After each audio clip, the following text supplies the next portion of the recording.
when we are thinking about derivatives, there are two reasons why you would have a derivative. One reason you would have a derivative is to speculate. One reason you would have a derivative is to try and make a profit where you take a risk. So if you're speculating, you're taking a risk, you're trying to make a profit. Now, the accounting treatment for this is that it must be at fair value, and it's fair value through profit and loss. You're taking a risk. You're taking a risk. So it has to be at fair value, and you take it through the profit and loss account. That is your default. That is what you would expect a derivative to do.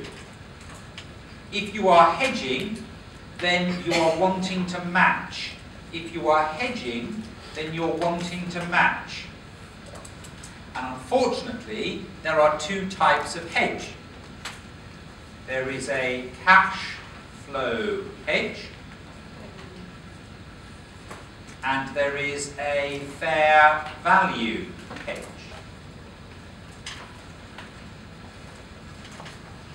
Now, let me give you the punchline straight away, and then I will come back and justify about the cash flow hedge and justify about the fair value hedge. The punchline is that if it's a fair value hedge, the derivative must be at fair value, but it goes to OCI. Goes to OCI.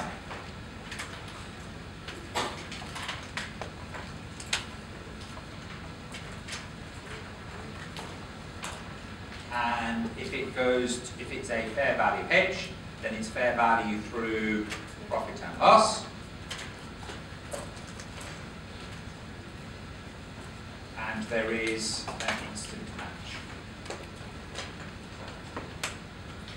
So there are two types of hedge. There is a cash flow hedge, and there is a fair value hedge.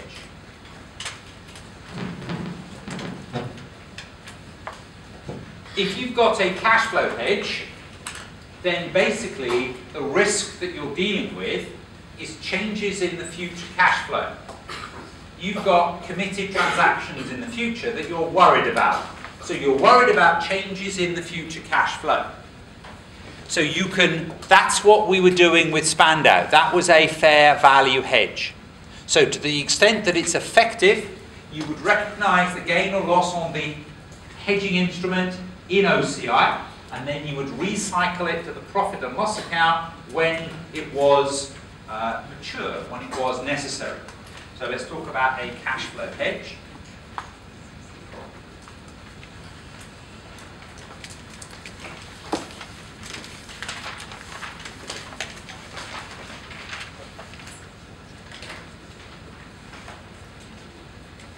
With a cash flow hedge, the hedged item is an exposure to variability in future cash flows. Yeah, the hedged item is an exposure to variability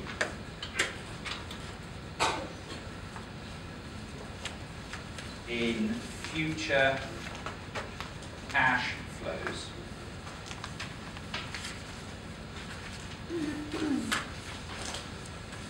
In a highly probable transaction or recognized asset stroke liability.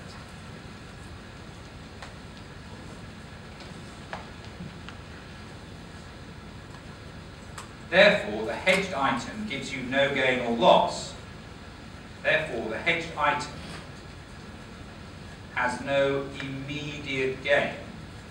Therefore, the hedged item has no immediate gain. The hedged item has no immediate loss.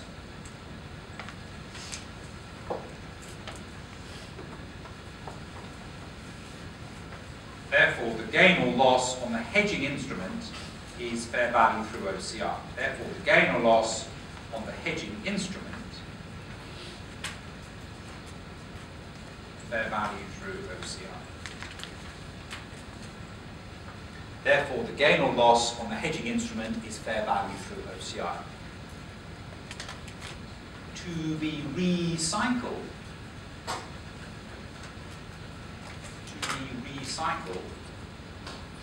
In future P&L.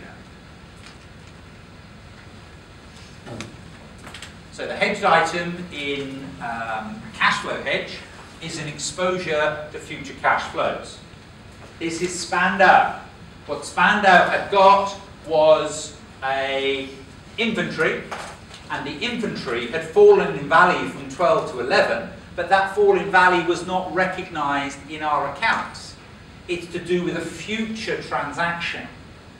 So we have got a gain of 1, which we want to carry forward to recognise. So the hedged item has no immediate gain or loss. And now, the gain or loss on the hedging instrument is fair value through OCI to be recycled to a future profit and loss. This is Spandau. This is Spandau, exclamation. This is Spandau, exclamation. To reflect the substance of the hedge, to reflect the substance of the hedge,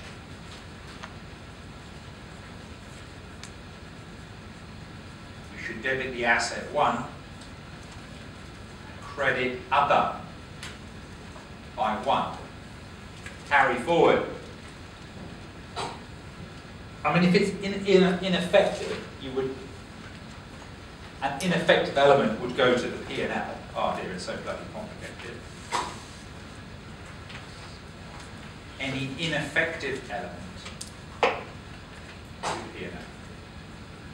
But there shouldn't be an ineffective element. It should be effective.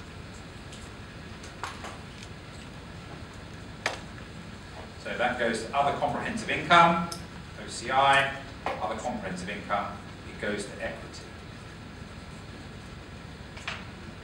So a cash flow hedge. A cash flow hedge. I've now got to tell you what a fair value hedge is. Then I've got to tell you what the conditions are. Then I've got to have a look at the time. And I've got to make a decision. And then I've got to make sure you understand it. The last line is any ineffective element to the P&L. So we're assuming that the gain on the derivative, which is 1, is matched with the loss on the gold, which is 1. But if the gain on the gold had been 1.2, then you wouldn't be able to carry forward the 1.2 because there would be a 0.2 which was ineffective. I do like being asked questions. Yeah? So the idea of matching is to have an effective measure. Right, back I go. Let me talk to you about a fair value hedge. Let me talk to you about a fair value hedge.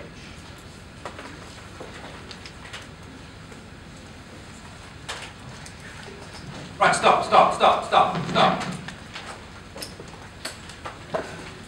A cash flow hedge is to do with future cash flow. Yeah? A cash flow hedge is your risk is the money in the future. So you carry forward the gain or loss on the derivative in reserves. A fair value hedge means that the fair value of your asset has come down today. So you've got a loss on your risk item today. You've got a gain on your derivative, your hedging instrument today, and you compare the two today in the profit and loss account. A cash flow hedge, carry it forward because the hedged item has yet to mature. A fair value hedge, you have a recognized asset or liability which is changing in fair value, and that is then being recognized in the P&L, so you can pair the two together instantly in the P&L. A fair value hedge. The hedged item the risk. The hedged item is an exposure to changes in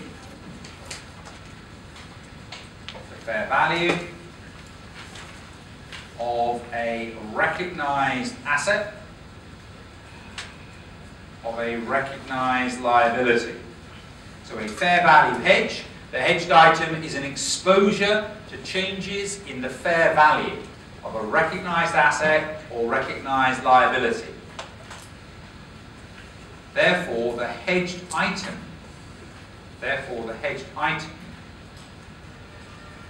gives an immediate gain or loss. Therefore, the hedged item gives an immediate gain, gives an immediate loss.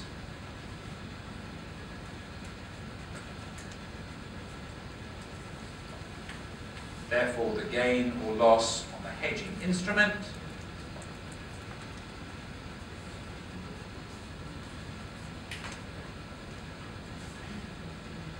is offset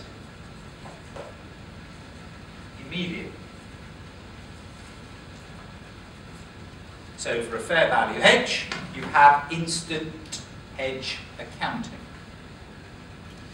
Do we want to do an example tonight, or do we want to revisit this tomorrow? I think I've started, so I will finish.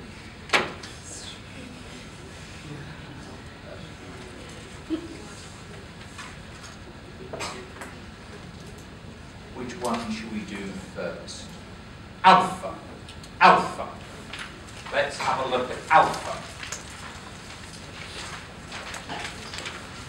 So the fair value is again will go to P&L, Yes, well, assuming the hedged item gives you a gain or loss in the P&L, then the hedging instrument will then give you an offset in the P&L. Because the key word is you are looking to offset.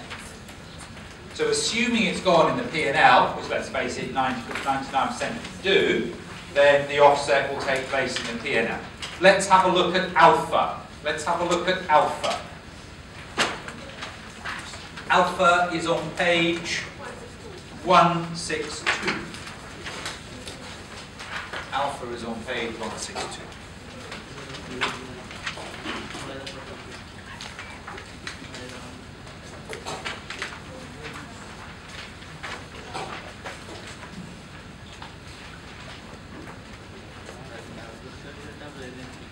Alpha is on page 162.